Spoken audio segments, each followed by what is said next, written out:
endométriaux sont des pathologies fréquentes intra-utérines et sont le plus souvent diagnostiquées par l'échographie pelvienne. Certains peuvent être le siège de néoplasies endométriales. L'hystéroscopie opératoire va nécessiter du matériel. Dans un premier temps, différentes bougies sont nécessaires pour dilater le col afin d'accéder à la cavité intra-utérine. L'hystéroscope, quant à lui, bénéficie d'une anse de résection et d'un système permettant l'injection et la récupération d'un liquide permettant la dilatation de la cavité. L'hystéroscope, ici présenté, permettra d'effectuer le diagnostic de la pathologie intracavitaire, d'en faire le traitement et de contrôler la cavité à l'issue de celui-ci.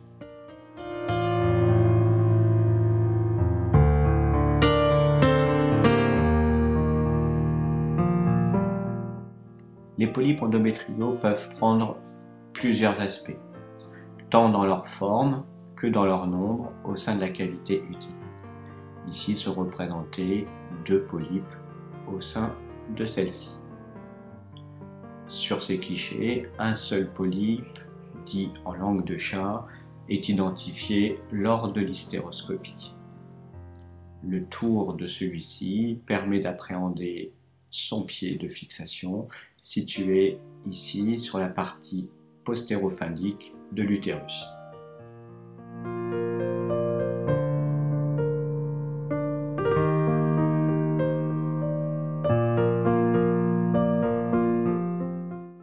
Avant d'en effectuer la résection, le contrôle du reste de la cavité utérine est nécessaire afin de ne pas méconnaître une pathologie plus inquiétante. L'identification des ostiomes, ici le droit, est effectuée et le fond de la cavité est exploré.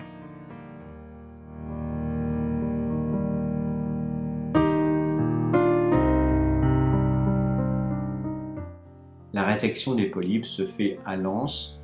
Ici, un petit polype antérieur sera réséqué en monobloc, et le reste des polypes sont effectués par différents copeaux, extraits les uns après les autres, afin de permettre un contrôle visuel permanent de la résection.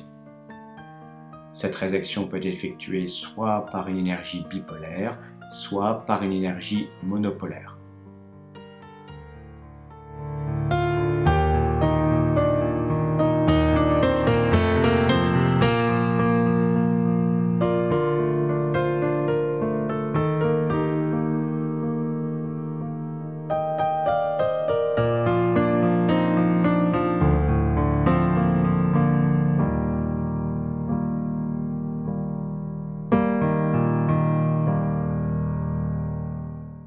Au fur et à mesure de la résection, les copeaux sont extraits, permettant d'identifier le pied résiduel de ce polype et d'en faire l'exérèse.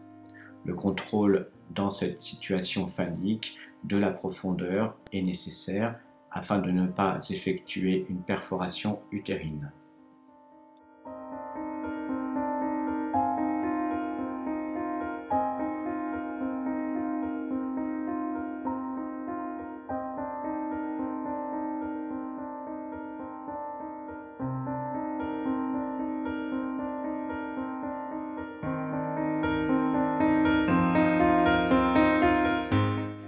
Sur ce polype, le pied est extrêmement fin et va permettre une résection sélective de celui-ci, permettant l'extraction du polype en monobloc.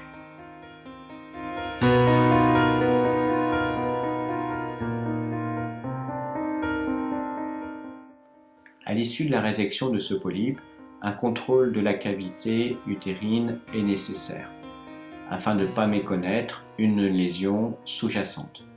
Le contrôle de l'ostium gauche, puis de l'ostium droit est effectué avec un aperçu complet du reste de la cavité. Si d'autres lésions sont suspectes, elles bénéficieront d'une exérèse sélective.